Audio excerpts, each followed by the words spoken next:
ভাব কি হচ্ছে, কি হতে চলেছে। বাট আমরা প্রচন্ড এক্সাইটেড আজকে পুরো টিম। এবারে কেন আজকে আমরা এই জায়গাটা চুজ করলাম, কেন একটা সিনেমা হল এখানে আমরা লাইভটা করছি, যেটা আমরা যে কোনো জায়গায় করতে পারতাম, অফিস, হোটেল, যে কোনো জায়গায়। কিন্তু সিনেমা হলে করার পিছনে একটাই কারণ, এখান থেকে সবাই মানে স্টার তৈরি হয়, অ্যাক্টর তৈরি হয়, অ্যাক্টরিস গুলো তৈরি হয়, ডিরেক্টর তৈরি হয়, ক্যামেরাম্যান তৈরি হয়, টিম, এখান থেকে আমাদের সিনেমা হল, এখানকার অডিয়েন্স, এখানকার চিৎকার, এখানকার চেঁচামেচি, এখানকার হাততালি, এখানকার সিটি, এখানকার চোখের জল, এখানকার ভালো লাগা, ভালোবাসা, সমস্ত কিছু একটা সিনেমা হলেই তৈরি হয়। শুধু এটা অ্যাকচুয়ালি নয়, মানে নিয়ে আসে এখানে সিনেমা দেখানোর জন্য। তো এটা সেজন্যই এই জায়গাটা চুজ করা, যে যেখান থেকে দেশও তৈরি হয়েছে, যেখান থেকে আমাদের জুটি তৈরি হয়েছে, সেখান থেকে ফিরে যাওয়া, সেখানে ফিরে আসা, এবং সেই জন্য আজকে সিনেমা হলে আসা এবং আপনাদের সঙ্গে সোজাসুজি ফেসবুক লাইভে যাওয়া। বলো ম্যাম। হ্যাঁ, এই জায়গাটা অবশ্যই আমাদের সবারই জন্য ভীষণ ইমোশনাল একটা স্পেস। কারণ এখানে আমাদের ডিরেক্ট দর্শকদের সাথে আমাদের সকলেই যারা আমরা কাজ করি একটা সিনেমার সাথে, তাদের সকলের একটা মেলবন্ধন বা একটা সম্পর্ক সৃষ্টি হয় ডে ওয়ান থেকে। মানে ধরো যদি আমাদের দেশু 7 মানে বা দেশু যদি বলি, চ্যালেঞ্জ থেকে যদি শুরু করি, তাহলে চ্যালেঞ্জে প্রথমবার হয়তো এই হলে বসেই সব দর্শকরা আমাদেরকে প্রথমবার দেখেছিল এবং আমাদের সাথে কানেক্ট করেছিল। আর আজকে আমরা দেশু 7 নিয়ে একটা ডেফিনেটলি যেটা বলেছিলাম, দারুণ একটা কিছু অ্যানাউন্সমেন্ট আমরা ডেফিনেটলি করবো। তার আগে অনেক গল্প, অনেক কিছু প্রশ্ন তোমাদের আছে, যেটা সোজাসুজি তোমাদেরকে বলবো না, উত্তর দেবো না।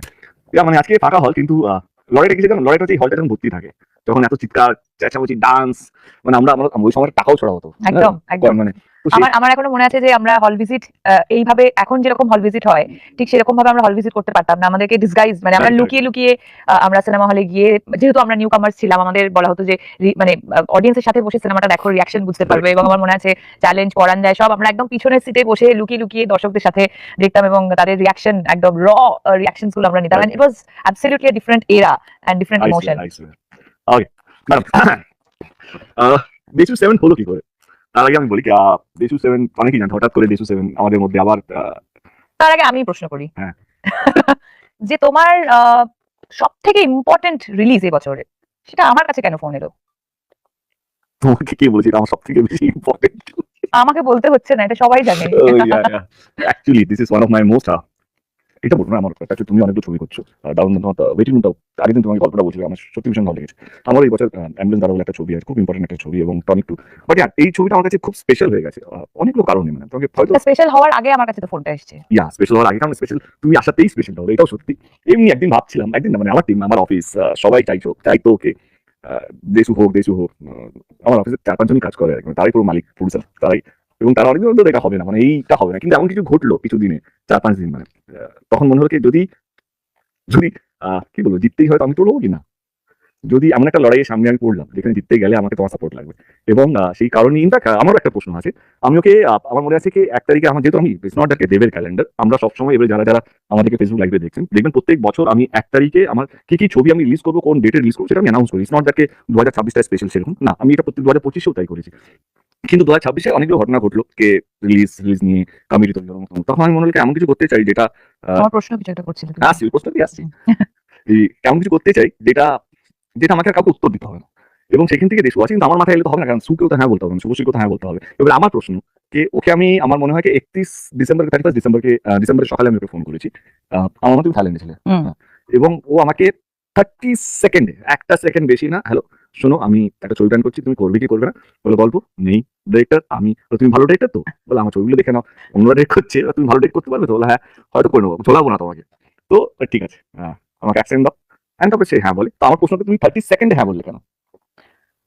ফোনটা যখন এলো, অফারটা যখন এলো, তখন ভাবলাম নট সো ইনোসেন্ট ফেস এর কাছে যখন দেবের ফোনটা এলো, স্লো ক্ল্যাপ, একদম খেয়াছি দেব সব, এই আমরা সব ব্যালেন্স করে আমরা সেম টিম, এখন সেম টিমে গোল করে দিলে হবে না। Not so innocent face, not so innocent ফেসের কাছে যখন ফোনটা এলো, তখন নিশ্চয়ই কোনো একটা যুদ্ধে নামতে হবে। ছোটবেলা থেকে তো অনেক যুদ্ধই করেছো, সো না হয় এই যুদ্ধটাতেও তোমার সাথ দিলাম। কোন কোন যুদ্ধ হলো শুনি? কত যুদ্ধ, অনেক অনেক যুদ্ধ। আর যুদ্ধ তো খুব ইম্পর্টেন্ট লাইফে, লড়াই থাকাটাই খুব ইম্পর্টেন্ট। তবে একটা দারুণ ইন্সপায়ারিং স্টোরি আমরা বলতে পারি। ধরো আমরা যখন এই পৃথিবীতে থাকবো না, তখন আমাদের কথা, আমাদের গল্প হয়তো সেই কাজই আমরা করে যেতে চাই। সেরকমই তো যুদ্ধ থেকেছে তোমার জীবনেও। একটা কথা মনে পড়ছে, মানে একটা জিনিস, তখন কোন ছোট ব্যান্ড করা হয়েছিল আমাকে, আমাদের দুজনকে। আরে তোমাকে তো এখনো ব্যান্ড করা হচ্ছে। আবার এখনো মনে আছে, আমরা একটা ছবি করছিলাম খোকা বাবু, তখন ওর সাথে কেউ কাজ করবে না বলেছিল। তো আমি অশোকজির কাছে যাই, অশোক ধানকাজি, বলে ভাই মেরে পিকচার করনা, কিন্তু হিরোইন শুভশ্রী। তো তো অশোকজি গিভ মি এ ব্ল্যাঙ্কেট और जो जिसको चाहिए ले मैं लो। তো আমার এখন মনে হচ্ছে কোনো ডিরেক্টর আমাকে হ্যাঁ বলছিল না, কোনো মিউজিক ডিরেক্টর আমাকে হ্যাঁ বলছিল না। তো তখন আমরা সাউথ থেকে ডিরেক্টর নিয়ে আসি এবং আমরা ছবি করি খোকা বাবু, এবং শুধু খোকা বাবু নয়, খোকাটা ছবি। খোকা চার ছবিও করি, তারপর আমরা রোমিও করি। তো সেই লড়াইটা আমাদের ঠিক আছে এই জীবন লড়ে নিতে হবে। লড়ে নিতে হবে। না না বাট সি আমি লড়াই যদি করতেই হয়, তখন বয়স অল্প ছিল, লড়াই যদি করতে হয় তো আমি ইন্ডিয়া পাকিস্তানের বর্ডারে গিয়ে দেশের হয়ে লড়বো। আজকে যখন বয়স বাড়ছে, এক্সপিরিয়েন্স যখন বাড়ছে, তখন মনে হচ্ছে কি লড়াইটা তো নিজেদের লোকের সাথে করা যায় না। লড়াইটা কার জন্য করছে, কিসের জন্য করছে? একটা সিনেমাকে ভালো বানানোর জন্য, একটা দর্শক যে আস্তে আস্তে কমে যাচ্ছে তাদেরকে ধরে রাখার জন্য, তাদেরকে আবার এরকম একটা সিনেমা হলকে ভর্তি করানোর জন্য। এই লড়াইটা না অন্যরকম লড়াই শুরু, মানে ছোটবেলা কি হতো না, মানে ওই সময়টা 2009, 10, 11, 12 তখন যে এটাই লড়াই, এটাই জীবন, এটা করলেই এই হবে। এখন হচ্ছে না, ওইটা ওই সময়কার। এখনকার লড়াই হচ্ছে কি আগলে রাখা। লিডার কে যে দুবেলা ভাতের জোগাড় করে দেয়, নাকি দুবেলা ভাতকে বন্ধ করে দেয়? লিডার কে যে একটা এক্সাম্পল সেট করে কিনা এইভাবেও কাজ করা যায়। তো আমার মনে হয় কি এটাই চাই যে সবাই যেন সুস্থভাবে কাজ করুক, সবাই যেন ভালো থাকুক, এবং এট দ্য সেম টাইম সবাই যেন মন খুলে বেঁচে থাকতে পারবে। এটাই তো আচ্ছা, এই কথাটা আমার মানে মনে পড়লো, মানে লিডারের কথাটা আমার মনে পড়লো যে আমাদের ছবিতে কি অনির্বাণ থাকছে? অনির্বাণ। আচ্ছা, ওকে কেন কাজ করতে দেওয়া হয় না? এতটাও ইনোসেন্ট না তুমি, একটু বেশি ইনোসেন্ট হয়ে যাচ্ছে দাদা। সি আই থিঙ্ক কেন কাজ করতে দেওয়া হচ্ছে না বা বহুত আমি সত্যিই জানি না। খুব ইনোসেন্ট তুমি। না বাট সি অনির্বাণ, আমি জানি অনির্বাণকে নিয়ে কি ঝামেলা বা কেন, কারণ আমি আমার কাজ নিয়ে ব্যস্ত ছিলাম। হঠাৎ একটা নিউজ দেখি অনির্বাণ ফেক নিউজ, তখন হলো কেন কাজ করতে হবে না, আমি তখন থেকে ভাবিনি, কিন্তু তারপর থেকে ভাবতে শুরু করলাম। তারপরে আমি এটুকু বলতে চাই কি তার সঙ্গে একটা ফেডারেশন একটা কিছু একটা ছোট্ট একটা মনোনয়ন চলছে। আমি চাই সবাই যেন সুস্থভাবে কাজ করতে থাকুক, কারণ এইটুকু একটা ইন্ডাস্ট্রি হিরোই নেই, মানে আমি জিদ্দা বোম্বাদা বাদ দিয়ে অঙ্কুশ, আবির, পরমব্রত, এরা সবাই চেষ্টা করছে, সবাইকে মানে আমরা সবাই চেষ্টা করছি ইন্ডাস্ট্রিকে বাঁচিয়ে রাখার জন্য। সেখান থেকে একটা হিরোকে ব্যান করা বা শ্যাডো ব্যান করা তো অনেকগুলো কাজও বন্ধ হয়ে যাচ্ছে। কারণ আমার যতটুকু মনে হয় কেউ অ্যাটলিস্ট হইচইতে 3-4টে সিরিজ করে নেয় আর কি, মানে একটা বছরের মধ্যে 365 দিনের মধ্যে মিনিমাম 100 দিন তো কাজ করবি। সে 100 দিনে কাজটা বন্ধ হয়ে যাচ্ছে। তো আমি আগে দিন অনুরোধ করলাম বা ক্ষমা চাইলাম, ওর হয়ে ক্ষমা চাইলাম যে যেটা বললাম লিডারের কাজ হচ্ছে কি যেটা মানুষকে দুবেলা খাবার জোগাড় করে দেবে, নয় কি তার খাবারটা বন্ধ করে দেবে। আর একটা শিল্পীর কাছে আছে কি, তার সম্মান ছাড়া তার কাছে আছে কি? সবাইকে যদি ক্ষমা চাইতে হয় তাহলে এটা কেমন যেন শুনতে লাগছে না? মানে একটা সর্দারজিকে বলা হলো তার পাগড়ি খুলে পায়ে দিতে, একটা মুসলিম ভাই বা দাদাকে বলা হলো তার টুপি খুলে তার কারো পায়ে দিতে, কাউকে মানে একটা বাবুনকে বলা হলো ঠাকুরের মাথার ফুল তার পায়ে দিতে। এটা কেন? আজকে আমার শিল্পীর কাছে তার সম্মানটা যদি চলে যায় সে তো ন্যাংটো হয়ে যাবে। আর আমাদের মানে আমরা শুধুই কি কাকড়ার জাত? আমরা তো বিপ্লবী জাতও ছিলাম একটা সময়। আমাদের ভয়ে ব্রিটিশরা কলকাতা ছেড়ে দিল্লিতে রাজধানী করেছিল।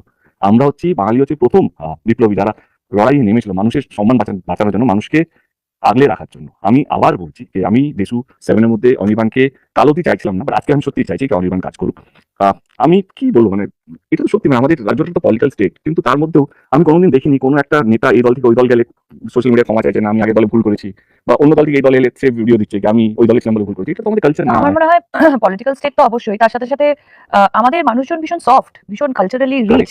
সেখানে ক্ষমা চাওয়া বা কাউকে বড় করা, কাউকে মানে এটা তো আমরা বিশ্বাস করে এসেছি ছোট থেকেই, জন্মের পর থেকে, যে কাউকে ছোট করে বড় হওয়া যায় না।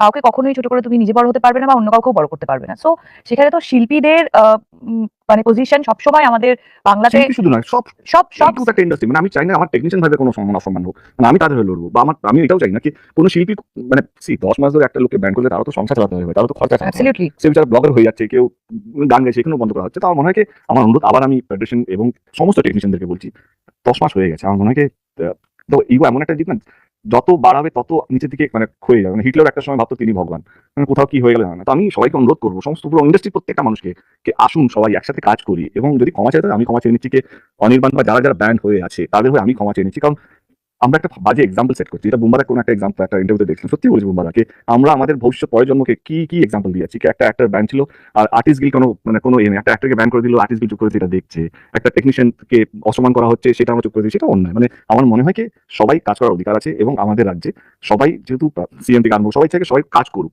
এবারে রইল কথা কাজ করতে পারবে কি পারবে না। আমি শুধু আজকে এইটুকু বলতে চাই আমাদের লাইফ থেকে বাংলার প্রত্যেকটা মানুষকে, এবং বাইরে যারা আছে বাঙালিরা যারা বাংলা ছবি নিয়ে চর্চা থাকে, আপনারা কি চাইছেন? কারণ আপনারা চাইলে সমস্ত কিছু ঠিক হয়ে যায়। Do you stand by us? Do you stand with Anirban? Do you stand with Dev? Subhashree? হ্যাঁ, মানে আমিও যেহেতু সুযোগ পেয়েছি, সবসময় আমরা সুযোগ পাই না, যেহেতু এই টপিকটা উঠেছে এবং আজকে আমরা লাইভে আছি, প্রচুর মানুষ আমাদেরকে দেখছে, সেই কারণে আমিও সত্যি হাত জোর করে যারাই ব্যান করেছেন তাদেরকে বলতে চাই যে অনির্বাণদার মতো এত ট্যালেন্টেড একজন অ্যাক্টর, যে আমাদের ইন্ডাস্ট্রির একজন গর্ব, আমরা গর্ব করে বলতে পারি যে আমাদের কাছে অনির্বাণ আছে। তো তাকে শুধু অনির্বাণ, আমাদের কাছে টেকনিশিয়ান প্রচুর মানুষ বাঙালি টেকনিশিয়ানরা বম্বে থেকে ফাটিয়ে কাজ করছে, ডিওপি বলো, এডিটর বলো, মানে প্রচুর, মানে বাঙালি তো মানে ফেমাস তাদের ট্যালেন্টের জন্য। একেবারেই তাই। তো যারা মানে কাজের থেকে বিরতি নিতে হয়েছে অনিচ্ছাকৃত ভাবে কারুর জন্য বা কোনো কিছু পরিস্থিতির জন্য, সেটার উপরে আমার মনে হয় কাজ করা উচিত, সেটার জন্য যারা যত বড় মাথারা আছে তাদের এটা এটা এই জটটা খোলা উচিত, এবার এটার শেষ হওয়া উচিত। কারেক্ট। ওকে, আমাদের অনেকগুলো প্রশ্ন এসছে। আমি চাইবো আমাদের টিম যারা ভুলে গেছে তাদেরকে প্রশ্ন করতে হবে। কাল থেকে তুমি ভিডিওতে অ্যানাউন্স করছো, প্রশ্ন Correct. করা হবে। কে করবে? ভালো ভালো প্রশ্ন সিলেক্ট করেছো তো? তুই চাকরি ছেড়ে দিয়েছিস না? ফার্স্ট কোশ্চেন হচ্ছে হুম। দেশু 7 এর টাইটেল কি হতে চলেছে, কি রকমের ফ্লেভার থাকছে এই মুভিতে? দেশু একটু ঝাল, 7 এর একটু নুন, একটু মিষ্টি, সব মশলাই ফ্লেভার থাকবে। মনে হচ্ছে কথা শুনে বিয়ে হয়ে গেছে। ফ্লেভার মানে কি? জনার ফ্লেভার মানে তো খাবার। আমার মাথায় তো এটাই আসছে না। একটু লঙ্কা দিতে হবে, একটু গুঁড়ো মশলা দিতে হবে। ফ্লেভার মানে তো খাবারের কথাই আমার মনে পড়ে। স্ট্রবেরি ফ্লেভার না ভ্যানিলা ফ্লেভার? তুমি এখনো রান্না করো? না, এখন আর রান্না করি না। বাহ, ঠিক আছে। এবার আমি আমারটা বলি। আমি আগেও ইন্টারভিউতে বলেছিলাম দেশু 6 যখন এসেছিল, ধূমকেতু যখন এসেছিল, ধূমকেতু আমাদের 10 বছর পুরনো ছবি ছিল। ইনফ্যাক্ট শর্ট 2014-15 শুট করেছিলাম। তখনকার দিনে পরিবেশ অন্যরকম ছিল। মানে আজকে আমার সঙ্গে আছো, আমার এখনো মনে আছে কি আমরা শুটিং করছিলাম কমার্শিয়াল ছবি বলে, আমরা কবে কমার্শিয়াল ছবি করবো। তখন আমি বলছিলাম তখন এইটাই কমার্শিয়াল ছবি। কিন্তু হ্যাঁ, আমরা যখন ধূমকেতু রিলিজ করেছি একটা মিক্স রিঅ্যাকশন এসেছিল। কেউ আমাদেরকে মানে আমরা ফিডব্যাক পেয়েছিলাম প্রচুর মানুষের, যখন দেখতে গেছিল প্রচুর মানুষের খুব ভালো লেগেছে ছবিটা। কিন্তু ডেফিনেটলি যেহেতু আমরা এমন একটা ফিল্ডে কাজ করি, আমাদের কাছে feedbacks are very very important, good bad যেটাই হোক। তো যে ফিডব্যাকটা আমাদের কাছে এসেছিল যে অনেকে এটা এক্সপেক্ট করে গেছিল যে শুধু দেশুর একটা লাভ স্টোরি দেখতে যাব, সেটা কোথাও মিসিং ছিল। তো সেটা ডেফিনেটলি আমাদের মাথায় ছিল, আছে এবং থাকবে। Of course Deshu 7 will be a romantic action revenge thriller বলতে পারি। We are working in process. কারণ দেশু 7 এর জন্য উই হ্যাভ রাইটার্স রুম। মানে আমরা 8-10 জনের টিম তৈরি করেছি যে স্ক্রিপ্টটা লিখছে। এবং এটুকু বলতে পারি দেবের জীবনে যেহেতু আমার 50টা ছবি হয়ে গেছে, 50 ফিল্মস, তো আমি চাইছি এমন কিছু করে রাখতে চাই, মানুষকে ঠকাতে চাইছি না। আমরা বেসিক্যালি দেশু নিয়ে যে উন্মাদনা শুরু হয়েছে, যে ভালোবাসা আমরা পাচ্ছি, যেভাবে মানুষ আগের দিনই মানে আমরা ধূমকেতু ভেরি গুড বেটা, ইমার্জেন্সি ডাক্তার হচ্ছে। তো যেই মানুষের চিৎকার, মানুষের চোখের জল, মানে ফ্যান্সদের, সেটা আমার আর এখনো যবে থেকে আমরা অ্যানাউন্স করেছি তবে থেকে যে উন্মাদনা মানুষের মধ্যে আমরা দেখতে পাচ্ছি, এটা ব্লেসিংস তোমাদের সবারই। এবং অফকোর্স তোমাদের এই অনুভূতিগুলো, তোমাদের এই রিঅ্যাকশনস গুলো আমাদের মাথায় আছে। আমাদের আমরাও তোমাদের কাছে এটা জানতে চাই যে কি রূপে ধরা দিলে তোমরা সব থেকে বেশি ভালোবাসবে আমাদেরকে। রইল কথা টাইটেল অনেকগুলো এসছে মাথায়, কিন্তু আমরা হ্যাপি উইথ দ্য টাইটেলটার জন্য আমরা ওয়ার্কিং প্রোগ্রেসে আছে। আপাতত দেশু 7 বলে আমরা এটা টাইটেল দিয়ে রেখেছি। বাট আমার মনে হয় পয়লা বৈশাখ আগের উইল কাম ব্যাক, যদি সব ঠিকঠাক থাকে, কারণ তখন অনেক কিছু চলবে আর কি। তো আমরা আবার লাইভে এসে তখন আমরা টাইটেল এবং পুরো কাস্টিংটা আবার ফেসবুক লাইভে এসে বলে দেবো। নেক্সট কোশ্চেন, তোমাদের একসাথে করা কোন মুভি আর কোন মুভির সিন তোমাদের সবচেয়ে বেশি প্রিয়?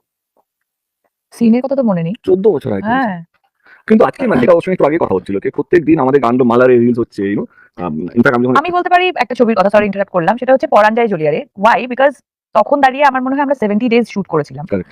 আমরা 25 ডেজ মালয়েশিয়াতে শুট করেছিলাম, বাকিটা আমরা ইন্ডিয়াতে শুট করেছিলাম। তো অতদিন না আমরা, আর অত বড় কাস্টিং ছিল, সবাই না একটা ফ্যামিলির মতো হয়ে গেছিলাম। সো ইট ওয়াজ, মানে আমার মনে আছে, এখনো অব্দি আমার মনে আছে, লাস্ট ডে সবাই আমরা কান্নাকাটি করছিলাম লিটারেলি। সো পরাঞ্জয় জলিয়ারে আমি সিলেক্ট করব। আমার কি আছে আমাদের কাছে, আমার মনে হয় কি খোকাবাবু, কারণ খোকাবাবু চ্যালেঞ্জ আমাকে অনেক বেশি ছিল। কারণ প্রডিউসার না পাওয়া থেকে, কোনো ডিরেক্টর না বলা, সবাই বড় ডিরেক্টর যাদের সঙ্গে তার প্রথম ছবি আমি পাঠ করেছি, নাম নিতে চাইছি, ছোট বড় করতে চাইছি না। ইনফ্যাক্ট মিউজিক ডিরেক্টর, বড় মিউজিক ডিরেক্টর তখন না বলে দিয়েছিল। তো পুরো নতুন টিমকে নিয়ে, একটা সাউথ ইন্ডিয়ান ডিরেক্টরকে নিয়ে, একজন প্রডিউসার, এবং এই যে একটা ছবি, তার আগেও আমি শুধু অ্যাজ অ্যান অ্যাক্টর কাজ করতাম। মানে হয় না কল টাইম মে গায়া, কল টাইম সে আ গায়া, কে কি ওই করছে, ছবিটা থেকে অ্যাকচুয়ালি তোমার মানে প্রোডিউসার মেন্টালিটিটা মেবি। তো আমার মনে হয় মিউজিকে বসা, হ্যাঁ। তো আমার মনে হয় কি ওই ছবিটা আমাকে, আজকে আমি যাই আছি না কেন, ওই ছবিটা আমাকে অনেক কিছু শিখিয়েছে, অনেক কিছু, মানে কতটা ট্রাস্ট বন্ধুদের উপরে করা যায়, কতটা কি। তো আমার মনে হয় যদি সিনকে বাদ দিয়ে ছবি হিসেবে বলি, খোকাবাবু, কারণ তার পিছনে আমার লড়াইটা অনেক বেশি। আমার এখনো মনে আছে, আমি সিএম এসেছিল আমাদের প্রিভিউ করতে, SRF তে। তো সেটাও একটা প্রসেস ছিল কি ভাই আমাকে, প্রচুর কথা বললে এমনি আমি ইমোশনাল ফুল আছি। নেক্সট খোকাবাবু একে অপরের কোন হ্যাবিট যেটা এখন লোকের মুখে হাসিয়ে নেবে? ও হাসি হাসি এবং রাগও। হ্যাঁ। রাগও হয় কখনো কখনো হাসিটা শুনলে। হ্যাঁ, ওকে থামানো যায় না, যেত না বলে খুব ভুলভাল হয়ে যাবে। আচ্ছা, একটা কথা বলি প্লিজ। আমরা যে র্যাপের মধ্যে অনেক কিছু ঝামেলা হয়ে যাবে, আমরা একটু ক্লিয়ার করি না। প্রশ্নগুলো খুব পার্সোনাল আসছে, তো উত্তর আমাদেরকে ওরকম ভাবে দিতে হচ্ছে। কিন্তু এটুকু বলতে চাই যে এরপরে না, মানে এই ইন্টারভিউ এখন শেষ হবে বা লাইভ এখন শেষ হবে, তো আমি দয়া করে আমি আর শুভশ্রী এটুকু অনুরোধ করতে চাই কি পার্সোনাল অ্যাটাক করবেন না। কারণ আমরা আমাদের পার্সোনাল একটা ভালো আছি বলেই আজকে আমরা এই জায়গায় বসে আছি বা সুস্থভাবে আমরা কাজ করার দিকে এগোচ্ছি। আমি জানি সবাই চাই দেব শুভশ্রী, কেউ বলছে বিয়ে করুক, কেউ বলছে হোক, ভালোবাসা হোক, তবু হোক। ধূমকেতুর সময় আমরা সত্যি কিছু বলিনি, সেটা আমার অন্যায়। না, অন্যায় নয়, আমি সরি আবার ইন্টারাপ্ট করছি। আমরা এই কারণে এই কথাটা তুলছি, কারণ আমরা এক্সপেক্ট করেছিলাম যে people will be more sensitive about this, sensible about this. কিন্তু যখন এই রিঅ্যাকশনটা আমরা পাচ্ছি না, তাই জন্য এটা নিয়ে কথা বলতে আমরা বাধ্য হচ্ছি।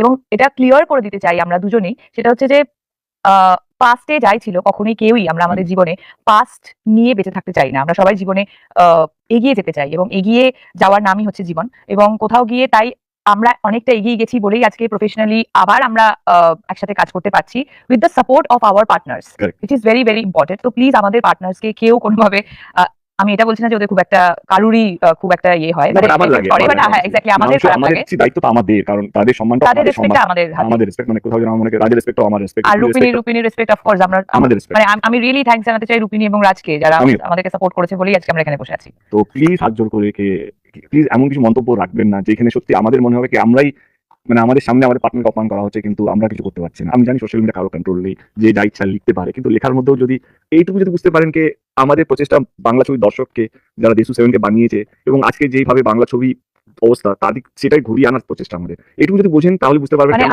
আমরা এটাই চাইবো যে আমাদেরকে যতটা রেসপেক্ট দেওয়া হচ্ছে তার থেকেও বেশি রেসপেক্ট আমাদের পার্টনারকে দেওয়া হোক। Thank you. Next মুভিং যদি কোনো গানের শুট তোমরা রিলিভ করতে পারো তাহলে কোন গানটা? আমার মাথায় একটা প্ল্যান আছে, আমি এখন কিছু বলতে চাইছি না, আমি ওকে বলেছি আগের দিন দেশু সেভেনের we will make something better, না নট সো বেটার সেটা আমি জানি না, কারণ সবসময় পুরুষের পার্সপেক্টিভ অ্যাক্টরদের মনে হয় সব কাজটাই ভালো, সব কাজই ভালো হয়, কিন্তু এটুকু প্রচেষ্টা যেহেতু আমাদের দেবেন্দ্রন মেন্সেসের গানগুলো ওদের খুব ভালো হয়েছে, তো আমার প্রচেষ্টাকে আমি যা যা কাজ করেছি লাস্ট 3-4 বছরে দেশুর গানগুলো তার থেকে ভালো হবে, তার জন্য আমার যারা মিউজিক ডিরেক্টর তাদেরকে প্রচুর খাটতে হবে এবং আই এম শিওর তারা best team, best team, they will give me the best audio, I am sure my choreographers are also ready, they will make sure that আমাদেরকে যেভাবে আগে দেখানো হয়েছে তার থেকে 100 গুণ ভালো দেখানো হবে। নেক্সট, সেটা কে বেশি পাংচুয়াল, কার বেশি মেকআপ কল লাগে? 14 বছর আগে কি করি আমরা পঞ্চলই ছিলাম। হ্যাঁ আমাদের অ্যাকচুয়ালি স্কুলিংটা ভীষণ হ্যাঁ, tough right, schooling right, ছিল। right, absolutely. সো এখন আমি বরঞ্চ মানে আমি কাউকে খারাপ বলছি না, এখন অনেকটা ওয়ার্কিং সিস্টেমটা অনেকটা চেঞ্জ, বাট আমরা যে স্কুলিং এর মধ্যে বড় হয়েছি না, আমি ধরো রবি কিনাগি থেকে শুরু করে সেখানে না মানে আমাদের কল টাইমে 10 মিনিট আগে পৌঁছে যেতে হতো, সো সেটা কোথাও কন্টিনিউ হয়ে গেছে বিকজ উই বিলিভ, তাই জন্য আমরা এত বছর আমরাই টিকে মানে আমরা টিকে আছি, সেটা হচ্ছে discipline is very very important. আরেকটা কথা, এখন তো অনেক কিছু লাক্সারি চলে এসেছে, আমাদের মেকআপ রুম, হোটেলে Makeup van. মেকআপ ভ্যান, হোটেলে রুম পেয়ে যাচ্ছ শুটিং এর সময়। আগে আমরা রাস্তায় একটা টেন্ট থাকতো, নিজেদের ছাতা ধরে রাখতাম, সেটাই হতো না, একটা ছাতা তলে আমি টোটালা অন্য সময় বা জঙ্গলে বসে বিষয় দা আমাদের চ্যালেঞ্জের হোক বা পরাঞ্জা জলিয়া হোক, আমরা সব আমার এখনো মনে আছে তখন একটা বড় ফ্যান তখন ঢাকার তালে গানটা শুটের সময় মনে আছে কি গরম, থাকে তাহলে কি বলছো মালয়েশিয়াতে ওরে it was বাপ রে 55 বাপ।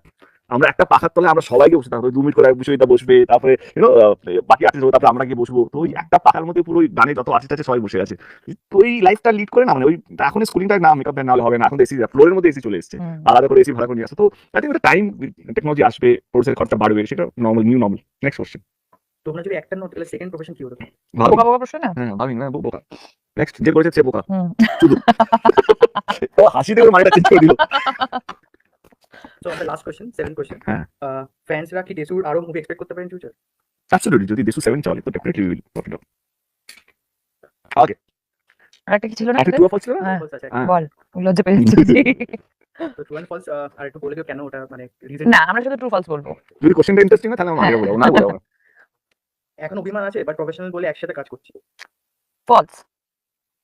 স্ক্রিপ্টটা ওই উত্তর দেবো, আমি দেবো না তো, ওর তো আমার উত্তর হতে পারে না, আমার উত্তর হতে পারে তো। ওকে, ফলস ফলস স্ক্রিপ্ট ঠিকঠাক হলেও দেশু একসাথে থাকলেই ব্লকবাস্টার হয়ে যাবে। ফলস। এটা কেন বলতে চাই, হুম। সি কি হয়, আমরা প্রবলি সেলিব্রেট ডিউটি, তার মানে উত্তর হতে পারে তো। ওকে, ফলস ফলস স্ক্রিপ্ট ঠিকঠাক হলেও দেশু একসাথে থাকলেই ব্লকবাস্টার হয়ে যাবে। ফলস। এটা কেন বলতে চাই, হুম। সি কি হয়, আমরা প্রবলি সেলিব্রেট ডিউটি, তার মানে এটা নাকি আমরা যা কাজ করবো সেটাই হিট হবে।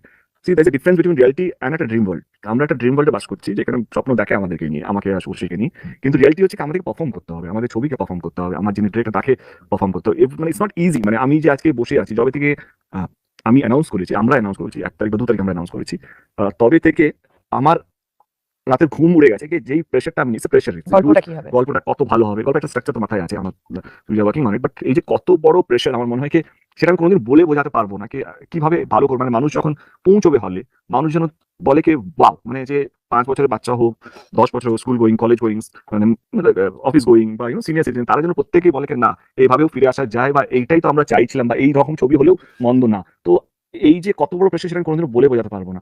তো একটু প্রার্থনা করবেন যেন আমরা যেটা চিন্তা ভাবনা করছি পজিটিভ ওয়ে, সেটা যেন আমরা এক্সিকিউট করতে পারি। তোমরা দুজন দুজনের সাকসেস নিয়ে খুব জেলাস। ফলস। আমি কি সাকসেসফুল? তো জেলাসফুল? আমি তো এখনো স্ট্রাগল করে যাচ্ছি, প্রত্যেকদিন স্ট্রাগল হচ্ছে, প্রত্যেকদিন একটা নতুন লড়াই, প্রত্যেকদিন একটা নতুন অধ্যায়। আমার মনে হয় সাকসেসফুল এমন একটা শব্দ না, সেটা যখন রিটায়ার করবো তখন আমি ভাবতে পারবো কি আমি কি সাকসেসফুল না আপাতত স্ট্রাগল করে যাচ্ছি, বাট এই প্রসেসটাও খারাপ না। বাট আমার মনে হয় এটা ফলস, আর আমি বিলিভ করি success is a state of mind. So এত ইংলিশ শিখে যাচ্ছ কি করে? মানে এটা একটা সাইকোলজি। বাহ ম্যাডাম ইংলিশ আমরা অফ রেগে যাচ্ছ না তো? না না না। হ্যাঁ, বোঝা গেল। আবার একটা লাইভ করছো তুমি, আবার দেখা গেল। চলো বলো বলো। বল ভাই বল। আমরা অফ ক্যামেরা অত ভালো বন্ধু না। True. ওই রিলস গুলো হয় না যেগুলো হয় কাপলস গুলো দেখায় কি সামনে ক্যামেরার সামনে ভালো আর ক্যামেরার পিছনে চুল চালাচালি করছে, ওই জায়গায় পৌঁছইনি আমরা। না ওই জায়গায় আর পৌঁছাবো না। See I tell you very honestly speaking, আমরা না খুব বন্ধু কথাটা অ্যাকচুয়ালি খুব হেভি, হ্যাঁ। মানে রিলেশনশিপটা খুব হেভি। একটা শব্দ আছে মিউচুয়াল রেসপেক্ট, একটা শব্দ আছে আমার কোথাও যেন হয় না এই আমাদের মধ্যে যতই যাই হোক মন মান্য হোক বা হয়তো কিছু জিনিস ওর খারাপ লাগতে পারে, কিছু জিনিস আমার খারাপ লাগতে পারে, বাট মিউচুয়াল রেসপেক্টটা কোথাও হারায়নি, কোনোদিনও হারায়নি, সেটা হারাবেও না বলে আমার মনে হয়। অ্যাবসলিউটলি। পারমিশন দিচ্ছিস? ওকে। যেহেতু 7 ভিডিওতে আসছে, ওই টাইমে অন্য কোনো ছবি না আসলেই বেটার। না আই ডোন্ট বিলিভ ইট, কারণ আমার মনে হয় কি see I tell one thing, যেটা নিয়ে আমার স্ক্রিনিং কমিটিতেও দেখেছেন শব্দগুলো ব্যবহার না করে, সি একটা গলিতে একটা দোকান থাকা বা একটা রেস্টুরেন্ট থাকলে কম ফুটবল হবে, কিন্তু ওই গলিতে 10টা যদি রেস্টুরেন্ট থাকে সেইখানে দেখবে একটা মেলাই লেগে যায়, কে কখন এই দোকান দিয়ে খাচ্ছে, কখন এই দোকান দিয়ে খাচ্ছে। আর আমার মনে হয় কি সবাই producer has the right to choose the date. Producer যে টাকা ইনভেস্ট করবে, যে স্ক্রিপ্ট নিয়ে আসবে, যে একটা দিকে কনভিন্স করবে, 3 মাস 4 মাস ধরে শুটিং করবে, he has the right to choose the date, or she has even she is the producer, she has the right to choose the date. সেইখানে পুজোতে কে আসবে কে আসবে না, আমার মনে হয় এটা পুরোপুরি প্রডিউসার এন্ড একটা উপরে ছেড়ে দেওয়া উচিত। পুরো বছরই। হ্যাঁ, এক্সিবিটার্স ফর দ্যাট ম্যাটার, এক্সিবিটার এবং তাদের ডিস্ট্রিবিউটর উপরে ছেড়ে দেওয়া উচিত। যেহেতু 7 মানে বাংলা জুটির একটা মনোপলি, সেইটা ছিল আছে থাকবে। Monopoly না, it's nostalgia. Nostalgia actually Yeah, English it's বলতে false. শিখে গেছে মেয়েটা। হুম। Nostalgia It's nostalgia, not monopoly. It's a very bad word. খুব বল, তোমাকে কি আলাদা কিছু বলা আছে? ওরা ফেল করে গেছে, আর কিছু প্রশ্ন না, আর তো চাপটা করেই প্রশ্ন। আমার মনে হয় দারুণ প্রশ্ন বেঁচেছে ওরা। I think এটা ওদেরই প্রশ্ন। Time to say good bye. কিন্তু Goodbye কি? হ্যাঁ, মেইন জিনিসটা যেটা Main- প্রমিস করেছি সেটা করো। কারেক্ট যেটা আজ পর্যন্ত কখনো কোথাও কোনো ইন্ডাস্ট্রিতে হয়নি। যেটার জন্য আজকে লাইফটা আসা সেলিব্রেশন। এটা শুধু দেশু 7 সেলিব্রেশন নয়, এটা বাংলা ছবি সেলিব্রেশন, এটা বাংলা অডিয়েন্সের সেলিব্রেশন, এটা বাংলা ইন্ডাস্ট্রি একটা সেলিব্রেশন। আমরা আমার চেষ্টা কে যেভাবে ওয়ার্ল্ড কাপের টিকিট 1 বছর আগে বিক্রি হয়, সেটা ফুটবল হোক ক্রিকেট হোক, বড় বড় কনসার্ট বড় বড় ইভেন্টের টিকিট 1 বছর আগে বিক্রি হয়, আমাদের চেষ্টা কে বাংলা ছবিটা করতে পারে। তো এই প্রথমবার ইন্ডাস্ট্রি অফ ইন্ডিয়ান সিনেমা আমরা যা লোকাল পারমিশন নিতে হয় সেগুলো নিয়েই বলছি, এই প্রথমবার ফার্স্ট ডে ফার্স্ট শো সেটা ইভেন্টে কনভার্ট হবে, এবং তার টিকিট 10 মাস আগে অ্যাডভান্স বুকিং এ যাবে, মানে সেটা আজ থেকে। একটা জোরে হাততালি এটার জন্য প্লিজ সবাই এভরিবডি। দেশু 7 এর first day first show ticket আজকে দুপুর 3টে থেকে বুক মাই শোতে পেয়ে যাবেন আপনারা। only one show, যেহেতু আমরা 20 ইয়ার্স কমপ্লিট হচ্ছে, তো উই হ্যাভ সিলেক্টেড 20 হলস। এটা ফার্স্ট ফেজ কিন্তু, and it's a first day first show event, মানে এই উন্মাদনা, এই ভালোবাসা, এইটা আমার এটা বাংলা ছবি সেলিব্রেশনের জন্য খুব ইম্পর্টেন্ট। কে এই ইন্ডিয়ার মধ্যে কে আমরাও আছি, বিভিন্ন ইন্ডাস্ট্রি, সেটা ন্যাশনাল হোক রিজনাল হোক, সমস্ত ইন্ডাস্ট্রির মধ্যে এরকম কোনো এক্সাম্পল নেই। So we want to get an example, and যেইভাবে সেলিব্রেশন হচ্ছে দেশু 7কে নিয়ে, তো আমি ভাবলাম সেলিব্রেশনটাকে একটু আরো বড় করে নিই, এবং শুধু event basically first day first show ইভেন্টের মতন, এবং উইল মেক শিওর যেটা Dev entertainment ventures will make sure that every seat, মানে উই হ্যাভ লিমিটেড ক্যাপাসিটি। কত ক্যাপাসিটি ভাই? ক্যাপাসিটি কত? হ্যাঁ তো ফার্স্ট 2000 টিকিটস যেটা আজকে 3টের সময় শুরু হয়ে যাবে বুক মাই শোতে, will make sure every seat যে 10 মাস ধরে ওয়েট করবে, every seat will have something unique, মানে আমরা চেষ্টা করবো কিছু একটা অনেক কিছু Unique experience তাদেরকে দেওয়ার। হলে ঢুকবেন এবং সেই এক্সপিরিয়েন্সটা ফিল করবেন, এবং তার জন্য আমরা gold ticket specially created for every ticket will B a gold ticket holder, মানে আপনার বুক মাই শোতে টিকিট কাটবেন এবং আপনারা যে হলে কাটছেন সেটা 27-28 তারিখে আপনারা ফিজিক্যাল টিকিটটা পেয়ে যাবেন, এরকমই একটা ticket which we have named it Deshu 7। Gold ticket holder, ওর সিগনেচার, ওর অটোগ্রাফ, আমার অটোগ্রাফ, এবং 7:30 AM শো। আমার মনে হয় এটা বাংলা কেন ভারতবর্ষে কোনো ইন্ডাস্ট্রিতে হয়নি। 7:30 AM আমার 3 PM লিখেছে, বাট এটা PM হবে, এটা AM হবে। আচ্ছা AM 7:30 AM এটাই আমাদের আজকে অ্যানাউন্সমেন্ট চলছে বাংলা ছবিতে। এটা ইজ সেলিব্রেশন। আমি চাই এই ইভেন্টে সবাই শামিল হোক। এটাই প্রমাণ করা কি বাংলা ছবি পারে, বাংলা ইন্ডাস্ট্রি পারে, এবং বাংলা ছবির দর্শক যারা দেশুকে বানিয়েছে, যারা বাংলা ছবিকে আটকে রেখেছে এবং আগলে রেখেছে, এবং সিনেমা হল সিঙ্গল স্ক্রিন বলো বা মাল্টিপ্লেক্স বলো, যার জন্য আজকে বাংলা ছবি এখন লড়াই করতে পারছে। আমি স্যালুট জানাতে চাই সমস্ত সিঙ্গল স্ক্রিন ওনার্সদেরকে, মাল্টিপ্লেক্স ওনার্সদেরকে। তারা চাইলে তাদের হল বিক্রি করে একটা মল খুলতে পারতো, তার থেকে বেশি টাকা পেতো, কিন্তু তারা এখনো সিঙ্গল স্ক্রিনকে ধরে রেখেছে, আগলে রেখেছে। তো তাদেরকে সম্মান জানাই। আমি ইন্ডাস্ট্রিকে বলবো thank you so much for supporting us. এবারে এটাই বলা ছিল এটা প্রথমবার হতে চলেছে। এটাই তোমাদের সুযোগ, যেটা সবসময় আমরা বলে থাকি যে আমাদের ওই এরা চ্যালেঞ্জের সময়, পরাজয়ের সময় আমরা তো তোমাদেরকে প্রমিস করছি অবশ্যই যে এমন কিছুই নিয়ে আসবো আমরা যেটা দেখে তোমাদের তাক লেগে যেতে বাধ্য। এবং তার আগে এটাই ছিল সারপ্রাইজ তোমাদের জন্য, এবং যেটা ও বললো, এবং আমি সত্যি দেব এবং দেবের পুরো টিমকে কংগ্রাচুলেট করতে চাই ফর দিস আইডিয়া, অ্যাকচুয়ালি এরকম একটা আইডিয়া নিয়ে আসার জন্য যেটা কখনো কোথাও হয়নি, and we are part of it. So come let's celebrate Bangla ছবি, শুধু দেশও নয়, বাংলা ছবিকে সেলিব্রেট করি। বাংলা ছবি একটা অন্য একটা অধ্যায় আমরা সাক্ষী হই, একটা হিস্টোরিক্যাল মুভমেন্ট আমার মনে হয় বাংলা ছবির জন্য, যেটা আগে কোনোদিনও হয়নি বা আগামী কতদিন পর হবে সেটাও আমরা কেউ জানি না। তো আসুন, যদি দেখতে হয় 10 মাস আগে টিকিটটা বুক করুন। We have limited seats, limited halls, এটা ফার্স্ট ফেজ একটা ইভেন্ট, যেটা আগে